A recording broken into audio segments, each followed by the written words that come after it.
The moral principles that will be discussed on this module are called preliminary theories because in this arena of competing ethical theories, they belong to those that are heavily criticized on account serious flaw that scholar cannot help but recognize. Nonetheless, our frequent employment of this principle to justify an act as moral makes these theories worth discussing, and whether the word of preliminary or finalist appropriately describe the classified juries will be left open to your careful scrutiny. Ethical relativism. This movement ethical principle rejects absolutism, which insists on the existence of universally acceptable ethical truths. It exposes instead the idea that each moral situation is unique and that no absolute universal truths apply. The differences are due to diverse cultural heritage, varied religious affiliation, different prevailing social norms, and even distinct individual preferences. Ethical relativism. Ethics is relative. What is right for me might not be right for you. There is always has been a good deal of diversity which regards of right and wrong. Moral beliefs change over time and in a given society. The social environment plays an important role in shaping moral ideas. Right and wrong are based on social norms such could be the is with situational ethics. Ethical relativism may be understood through these lines for Sir Richard Burton. There is no good, there is no bad. This be the whims of mortal will. What makes me will the calls I good. What harms and hurts I hold as ill. They change with space. They shift with race, and in the various space at time. Each vice has worn a virtuous crown. All good been banned as sin or crime. Example number 1. These lines from Sir Richard Burton start the idea that what we desire and what we consider good may vary from time to time, from person to person, from society to society. In short, what may be morally right for you may not be morally right for another. Context determines the nature or moral actions. Certain acts that are usually considered moral bad may be morally permissible under certain circumstances or exceptional case. Example, pornography is considered an erotic behavior that violates the morality of a person. On other hand, nudity of human body is considered an artistic, so pornography may not morally bad in all cases.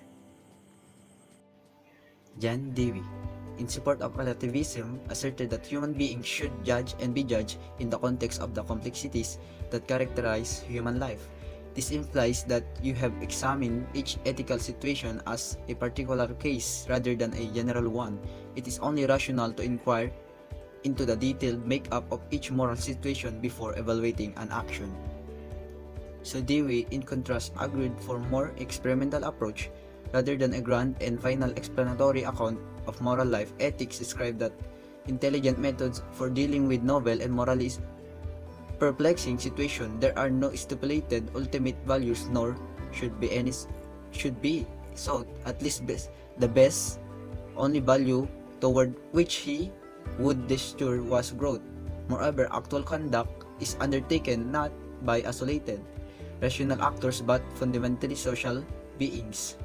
Is always shared. This is all difference between in a psychological process is it is an ethical oath that conduct should be social. It is a social whether good or bad. And Plato, for one, called ethical relativism as ethical irrationalism, the search for knowledge. He said, in search for the real, and knowledge gained is absolute, universal, and objective. He considered good, which he described as absolute, as a final goal sought by all things in universe. So Plato claims that moral relativism has no ethical or legal ground to stand on since it refutes itself. Its values and standards are objective and dependent on perspective. Then anyone is free to adopt on his own perspective the idea that moral relativism is false. And Immanuel Kant is another philosopher who disapproved of relativism. Like other absolutists, Kant believed that there are universal rules that determine what is right thing to do, rules devoid of it if and dependent of what people may individually or collectively desire to do. He called these rules categorical imperatives. Kant agreed that there are universal ethical truths and transcend time, space, culture, and other individual differences according what goes for one goes for all. And Kant, one idea is universality, which should follow rules of behavior that we can apply universally to everyone, and one must never treat people so means to an end but as an end in themselves. So indeed, ethical relativism, to take an extreme, could expose moral choices to a million one self-serving justification. Anything can be considered moral, that tantamount to a very loose definition of morality. Indeed, be that as may, that fact is many people adhere to this school of thought. An ethical relativism is a theory that holds that morality is relative to norms of one culture, that is whether of action is right or wrong depends on the moral norms of the society in which is practiced. The same action may be morally right in one society but may morally wrong in another. For the ethical relativists, there are no universal moral standard that can be universally applied and to all people at all times. The only moral standard against which society's practices can be judged are its own. If ethical relativism is correct, and there can be no common framework for resolving moral disputes or for reaching agreement or ethical matters among members of the different societies. Ethical absolutism. Ethical absolutism asserts that there should be fixed or rigid factors in evaluating actions.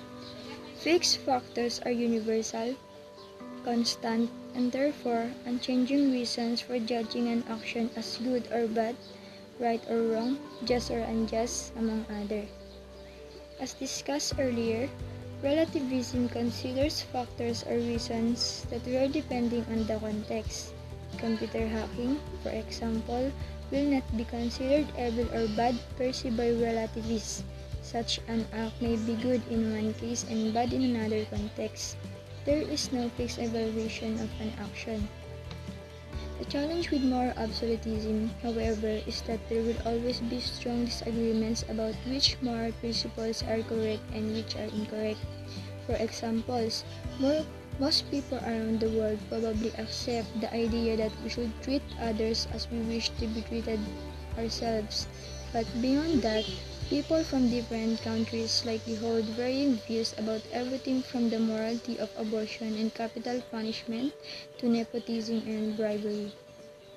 So, ethical absolutism is a part or political theory and form of government in which unlimited, complete power is held by a centralized sovereign individual with no checks or balances from any other part of the nation or government.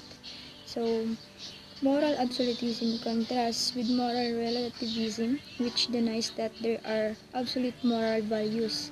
It also differs from moral pluralism, which tolerance of others' moral principles without concluding that all views are equally valid. So, while moral absolutism declares a universal set of moral values, in reality, moral principles vary greatly among nations, cultures, and religions. So, ethical absolutism are also known as moral absolutism. And ethical absolutism simply argues that one must follow a consistent ethical standard, one that is universal in nature. So, in ethical absolutism, or ethical terms, absolutism are known to maintain that some things are right and other things are wrong, and that these things are fixed for all time and all people. Ethical absolutists would not consider an action bad in one sense and good in another. In doing this, ethical absolutists say you commit the fallacy of contradictions. All action must be black, bad, or white, good, and never gray qualified at any given time. If computer is wrong, then the same should so in all such incidents, no matter what the circumstance. So, these ethical terms make the principle follow the good and avoid the evil. And it implies that moral way of living is to do things that are objectively good and avoid the wrongdoings. In ethical absolutism, things that are right or wrong can change. They aren't affected by mitigating circumstances. They depend on the situation. For example, absolutists might say that torturing children, rape, and murder are always wrong. They don't change according to the culture in which you live. What is right and wrong for you is the same for everybody. And these ethical are connected to immoral acts, which means wrong in themselves. The thing isn't made wrong by the situation or the result it causes. It is wrong because the act itself breaks a moral rule.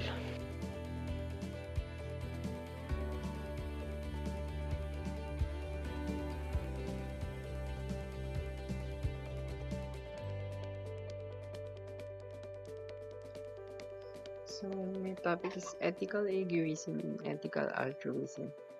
Ethical egoism and ethical altruism are two other principles of morality that we usually use to support certain ethical judgment. So, ano nga bang ethical egoism and ethical altruism? Uh, Ethical egoism is the view that people ought to pursue their own self-interest and no one has any obligation to promote anyone else's interest. It is thus a normative or prescriptive theory. It is concerned with how people ought to behave, and it is the moral doctrine that everyone ought to act to promote his or her own interests exclusively. Ethical egoism is often equated with selfishness, and ethical altruism is referred to behavior that benefits another individual at a cost to oneself. So, ethical egoism is a completely opposite of ethical altruism. So, traceable to Thomas Hobbes, a well-known English philosopher.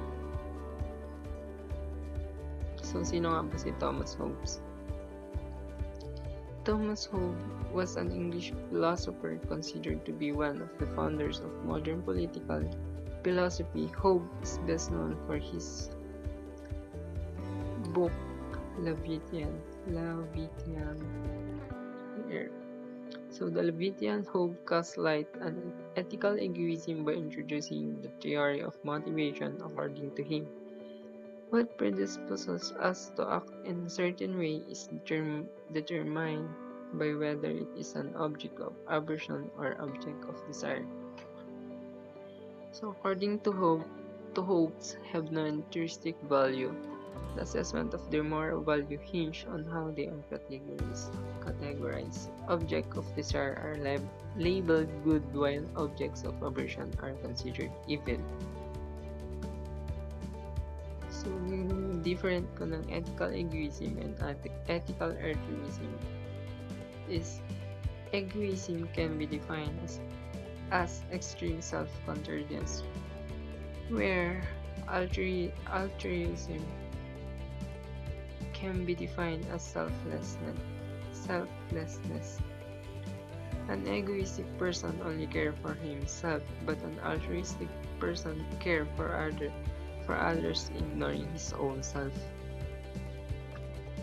So Hobbes depicted human being as being completely and inclusive, egoistic.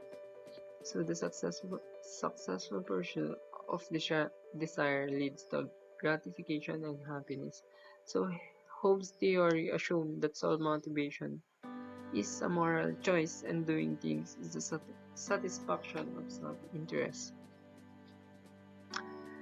So human beings are devoid of genuine feeling of sympathy, benevolence, or sociability, which make it unthinkable for them to prioritize the welfare of others and over above their own.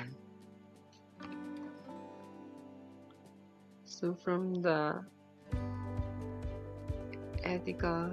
point of ethical egoism, so his fear of sooner or later, what he did will be discovered to be untrue and hence could be a ground for him to be penalized, or his feeling of superiority over others.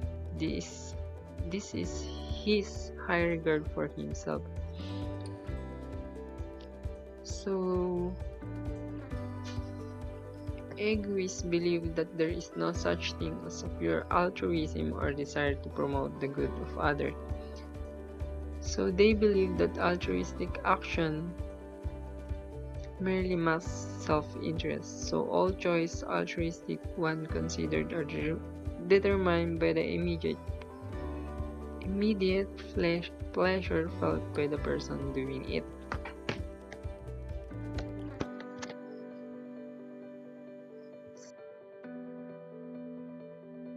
Among the possible egoistic explanations of his actions are: number one, he gets a feeling of satisfaction from being trusted by his friend.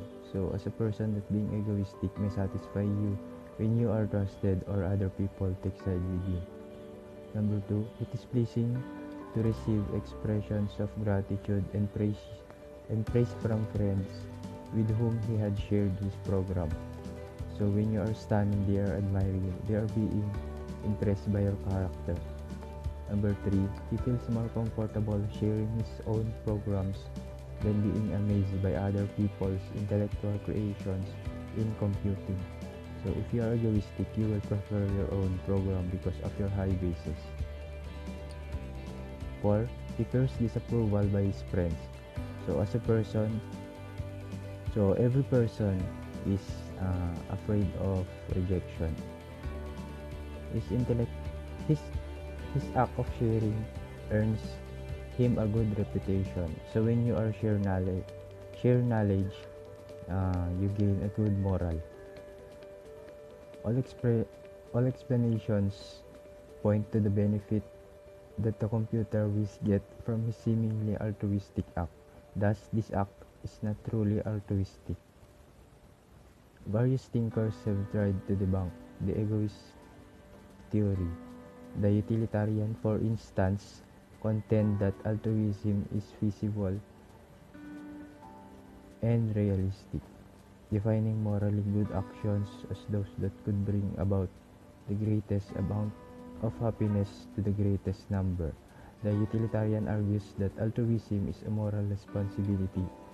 Each one of us has a sense of fairness that rouses us to rationalize our selfish actions. Egoism portrays human beings as terribly self-centered. Ethical egoism means we ought to act in our own self-interest. We are required to do what we wanted. Everything that we do is for our own good.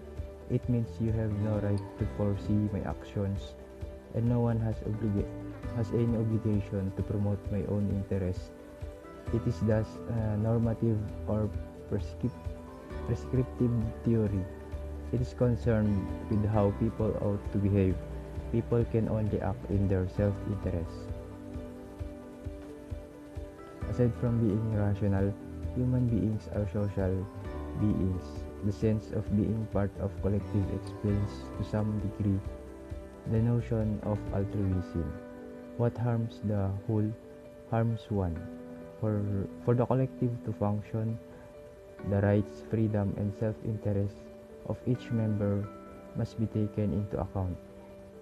In the sense, no one has absolute right or freedom. A person desiring to exercise her right or freedom must respect the rights and freedoms of others in order that the society shall be maintained. So that's all.